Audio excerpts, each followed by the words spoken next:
안녕하십니까, 이피아 어드바이저입니다. 오늘 드릴 이야기는 2021년, 즉 내년에 관련된 월가에서 생각하고 있는 미국 주식에 관련된 성과입니다. S&P 500 기준으로 본 성과인데요.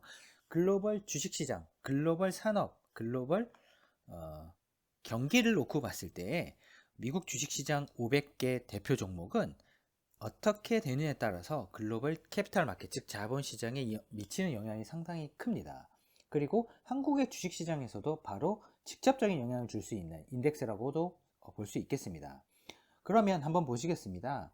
어느 정도 보고 있느냐? 지금 미국 주식시장에서 저희가 알고 있는 BOA, 즉 메릴 린치, 그리고 바클레이즈, 그리고 저희가 알고 있는 모건 스탠리, 시티, 그리고 크레딧 스위스, 도이치뱅크와 같은 골드만삭스까지 포함해서 이런 하우스들이 내년에 지수를 지금 어느 정도까지 올라갈 수 있느냐라고 보고 있는 부분인데요. 가장 불리시하게, 가장 좋게 보고 있는 하우스는 JP모건입니다. 4,400까지 보고 있고요. 그리고 가장 부정적으로 보고 있는 하우스는 3,800인 메릴린치입니다.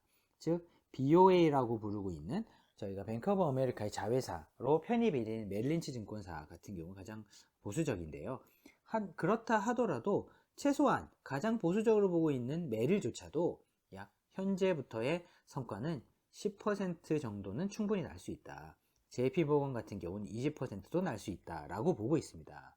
즉 현재의 지금 미국 시장에 대한 이익의 성장률 자체가 꽤 높게 나타날 수 있겠다라고 생각하는 부분도 있겠지만 저희가 프라이스 투 어닝, 즉 PE 기준의 밸류에이션이 보시게 되면 20배를 약간 넘어서는 20배에서 25배 수준의 PE 값을 예상을 하고 있습니다. 즉 미국의 S&P 500, 즉 스파이 ETF와 같은 것들을 산다고 한다면 내년에 한 10% 정도 성과를 보고 사는 게 맞겠다라고 지금 월가에서는 판단을 하고 있고, 만약에 조금 더 긍정적으로 본다고 한다면 밸류에이션이 조금 더 올라가서 오히려 한 10에서 20%까지 성과를 기대해도 좋다라고 판단하고 있는 투자은행들이 지금 꽤 포진되어 있습니다. 따라서 내년에 미국 시장을 그냥 심플하게 S&P 500 기준으로 투자를 한다고 한다면, 즉 스파이 ETF를 하나 딱 사면 되는데 거기서 기대할 수 있는 주식의 성과는 한 10% 정도다.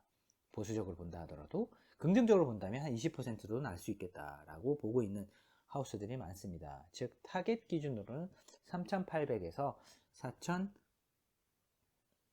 4,400까지 보고 있는 JP모건을 기준으로 보게 된다면 미국 시장에서 예상할 수 있는 성과가 이 정도 있기 때문에 당연히 코스피 200, 즉 코덱스 200이나 타이거 200을 샀을 때 성과도 이 정도 수준에서 아마 판단하신다고 한다면 충분히 맥센스한 합리적인 수준의 아마 전망치가 될 수 있을 것 같습니다. 그러면 여기에 이제 중요한 포인트는 제일 우측에 보시는 것처럼 PE 밸류에이션이 20%대 초중반이거나 중반까지를 넘어서기는 어렵겠다라고 하고 있는 부분입니다.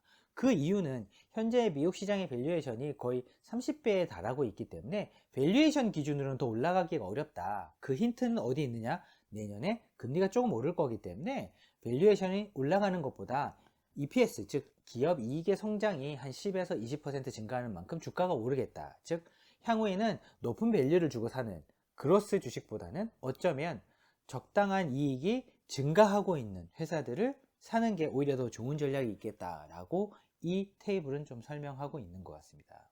만약에 이 이익 전망이라든지 밸류에이션 전망에 대해서 바뀐다고 한다면 저희가 또 추가로 업데이트를 해서 공유 드리도록 하겠습니다. 감사합니다.